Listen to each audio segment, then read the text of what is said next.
ఆత్మకి ప్రేతాత్మకి యుద్ధం, అది చూడడానికి ఊరంతా సిద్ధం.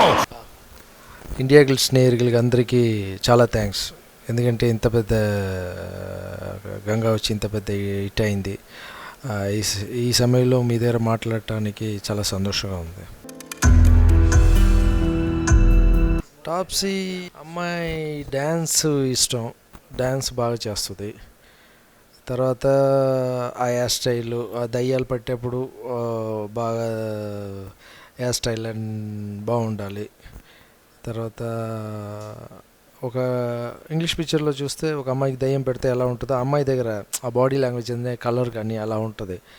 సో టాప్స్ని సెలెక్ట్ చేసిన రీజన్ అది. తర్వాత ఇప్పుడు దాకా అలాంటి క్యారెక్టర్ అమ్మాయి చేయలేని వాళ్ళు చేస్తే కొత్తగా ఉంటుంది. అందరూ చాలా టాప్సీ బాగా చేసిందంటే ఆ అమ్మాయి నాకన్నా ఆ అమ్మాయి బాగా కష్టపడింది. ఆ అమ్మాయి గ్రేట్ అని చెప్పాలి. ఎందుకంటే నేను తొందరగా సాటిస్ఫైడ్ అవును. అన్నిటినీ భరించి అన్ని టేక్స్ చేసి వాళ్ళే గ్రేట్ నాకన్నా. టాప్సీ ఫస్ట్ స్క్రిప్ట్ వినిన తర్వాత అమ్మ ఇంత హెవీ క్యారెక్టర్ నా లోపల ఇన్ని క్యారెక్టర్ వచ్చి నేను చేయాలని చేయను అని చెప్పేసింది. నువ్వు చేస్తావు, నీ మీద నాకు నమ్మకం ఉంది, నువ్వు చేస్తావా లేదా నువ్వు డిసైడ్ చేసి చెప్పని చెప్పాను. 1 month టైం తీసుకుంది. తర్వాత వచ్చి ఓకే చెప్పింది. సో చేస్తుంది. చిన్న భయం ఉంటుంది, చేయగలుగుతామా లేదా అని. అమ్మాయి దగ్గర మంచి చేయాలని తపన అన్నీ ఉన్నాయి కాబట్టి నేను సెలెక్ట్ చేశాను, లేదంటే మనం ఎందుకు సెలెక్ట్ చేస్తాం.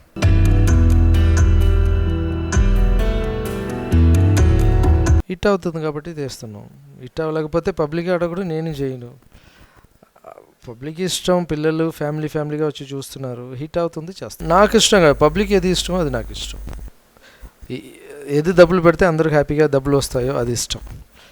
సో మనం వెళ్ళి ఒక యాడ్ ఫిల్మ్ లాగా పెద్ద డైరెక్టర్ని తీసుకోవాలని ఫుల్ ఏడుపు ఫిల్ము ఫుల్గా అలా నాకు తెలీదు, చేయటం రాదు. అది మనం క్యారెక్టర్ కాదు. అలా చెయ్యాలని ఒక అవార్డు తీసుకోవాలని ఫిల్మ్ తీయటం అదన్నీ రాదు. అది చేస్తే మనం కొట్టుకున్నట్టు. తెలియని విషయం ఎప్పుడు టచ్ చేయకూడదు. మాస్ ఫిల్మ్ కానీ చేద్దాం. స్ట్రైట్ ఫిల్మ్ చేయాలి కదా. రెబల్ చేసిన తర్వాత ఇది చేశాను. ఇప్పుడు మళ్ళీ ఒక కథ పవన్ కళ్యాణ్ కోసం ఒక లైన్ రాసుకున్నాను, కళ్యాణ్ గారి కోసం. సో అది ఫుల్గా ఫినిష్ అయిన తర్వాత ఆయన అప్రోచ్ అయ్యాలి, చెప్పాలి, ఆయన ఓకే చేయాలి. దాని తర్వాత ప్రాసెస్ ఉంటాయి కదా.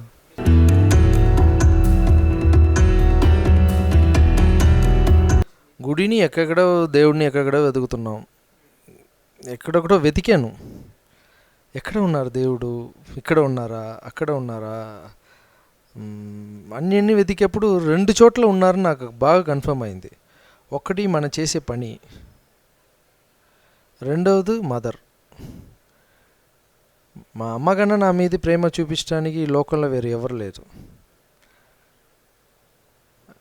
ఒకవేళ దేవుడు నా ముందు వచ్చినా కూడా అంత ప్రేమ చూపిస్తారా ఏంటని కూడా నాకు తెలీదు. ఏం తప్పు చేసినా కూడా తల మీద తీసి పెట్టుకోవటం. ఈ పిక్చర్ రిలీజ్ చేస్తే థియేటర్గా తిరుగుతుంది అది. ఆ ప్రేమకి నేను అమ్మాయి వదిలేసి ఉంటే నేను ఎప్పుడో మట్టిలో వెళ్ళిపోయేవాడిని. నాకు ఒళ్ళు బాగాలేదని అందరికీ తెలిసిన విషయం చిన్నప్పుడు. సో కంటి ముందు ఉన్న దేవుడికి ఎందుకు గుడి కట్టకూడదు? ఎవరెవరికో కడుతున్నారు గుడి. అది అందరూ అడిగారు, ఎందుకు అమ్మ ఉన్నప్పుడు గుడి కడుతున్నారు, అది కరెక్టా లేదా? నార్మల్ మనిషికి అది కరెక్ట్గా లేదని అనిపిస్తుంది. నాకు మాత్రం 100% రైట్. అమ్మ చనిపోయిన తర్వాత నువ్వు ఏం చేసినా వేస్ట్. ఎన్ని తద్దినం చేసినా, అమావాస్య భోజనం పెట్టినా, వెళ్ళి అనాథాశ్రమం ఫుడ్ పెట్టినా వేస్ట్. మా అమ్మ ఉన్నప్పుడే నాకు నా కొడుకు గుడి కట్టారని ఎంజాయ్ చేయాలి. వాళ్ళ ఫ్రెండ్స్ అందరూ ఫోన్ చేసి మా అమ్మకి చెప్పాలి. సో ఇదన్నీ మా అమ్మ ఉన్నప్పుడే ఇదన్నీ ఎంజాయ్ చేయాలి. ఎందుకు కూడా ఖర్చు నీకు అంటుంది. దానికి నా అబ్బాయి గుడి కడుతున్నారు, ఫస్ట్ కంట్లో నీళ్ళు, తర్వాత ఎందుకు నీకు ఖర్చు? ఆల్రెడీ 60 పిల్లలు పెంచుతున్నావు, మళ్ళీ ఇంకో గుడి రాఘవేంద్ర స్వామి గుడి మెయింటైన్ చేస్తున్నావు, మళ్ళీ నాకు గుడి ఎందుకు? మిగతా వాళ్ళకి ఎవరన్నా గుడి కడతాను మీరు చెప్పి చూడండి.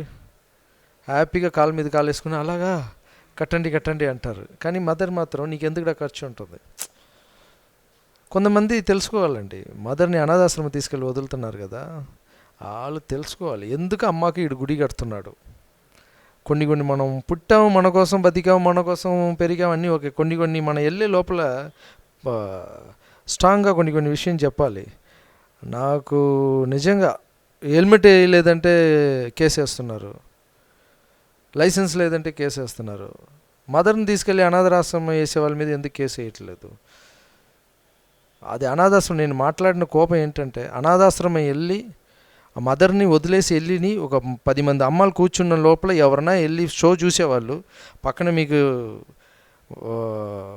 మదర్స్ కోసం ఆశ్రమం ఉంటుంది, మీరు వెళ్ళి చూడండి. చూసేప్పుడు వాళ్ళ దగ్గర ఒక 5 minutes మాట్లాడండి. నేను పడే కోపం కరెక్టా లేదా అని తెలుస్తుంది. మా అమ్మ గుడికి ఎందుకు కట్టాల్సిందని తెలుసు. వాళ్ళ దగ్గర ప్రేమగా 5 minutes మాట్లాడటానికి ఎవరు లేరు. చిన్నపిల్లలుగా ఉన్నప్పుడు మనం ఎంత తప్పు చేసినా తల మీద పెట్టుకుంటుంది అమ్మ. ఏజ్ అయిన తర్వాత ఒక మాట కొంచెం కోపపడటం, చెప్పిన మాటే ఒక 2-3 సార్లు చెప్పటం, అంటే నీకు అంత కోపం వచ్చి వైఫ్ని మాత్రం తీసుకెళ్తున్నావు కదా.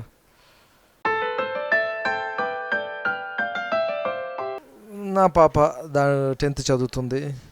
మా అమ్మ, తమ్ముడు, 3 సిస్టరు, పెద్ద ఫ్యామిలీ, మామయ్య, అందరు చాలా పెద్ద ఫ్యామిలీ. అందరితో ఫ్రెండ్లీగా ఉంటాను.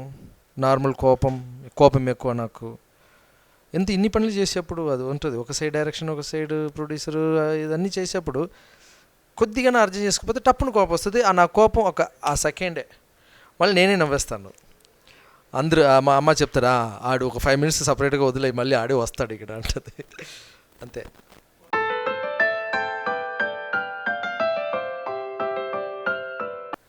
తెలుసు, దానికి ఇష్టానికే ఇప్పుడు కాంచన 2 తీస్తున్నాను. కానీ నా కూతురు దగ్గర నచ్చింది ఏంటంటే, లీవ్ టైంలో నేను 60 మంది పిల్లలు పెంచుతున్నాను కదా, అక్కడ వెళ్ళి ఈ అమ్మాయి చదువు నేర్పిస్తుంది. నా పాప ఈ ఏజ్లోనే వెళ్ళి చదువు నేర్పించడం, ఫుడ్ వేయటానికి వచ్చిన వాళ్ళకి బిల్ రాయటం, ఇప్పుడే ఆ పని మొదలుపెట్టింది. నాకు చాలా సంతోషం. సర్వీస్.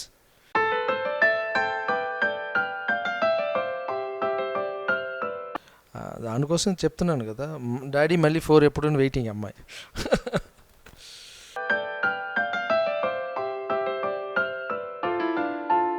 మంచి ఫ్రెండ్, హస్బెండ్ చెప్పటం కన్నా అందరి దగ్గర, నా మదర్ దగ్గర కానీ, నా తమ్ముడి దగ్గర కానీ, నా వైఫ్ దగ్గర కానీ మంచి ఫ్రెండ్ నేను. తర్వాతనే హస్బెండ్. చాలా చాలా బాగా లక్ష్మీదేవి అనాలి నా వైఫ్ని. నాకు దొరికి అన్నీ అలాగే. నా కూతురు కానీ లత, రాఘవి. సో నా వైఫ్ లక్ష్మీదేవి అనాలి. మ్యారేజ్ చేసిన తర్వాతనే లైఫ్లో డ్యాన్స్ మాస్టర్ అయింది. ఇదన్నీ అన్నీ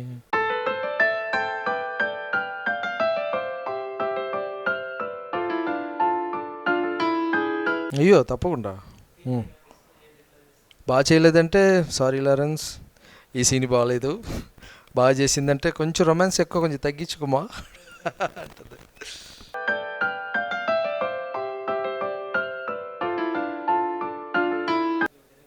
అందరు షూటింగ్ స్పాటర్ వచ్చేస్తారు కదా, మనమే డైరెక్టర్, మనం ఇది కాబట్టి. పాప స్కూల్ ఫినిష్ చేసిన తర్వాత షూటింగ్, మా అమ్మాయి ఎప్పుడు షూటింగ్ స్పాట్లోనే ఉంటుంది. నేను అది మిస్ చేయను, ఫ్యామిలీని మిస్ చేయను. Thank you very much.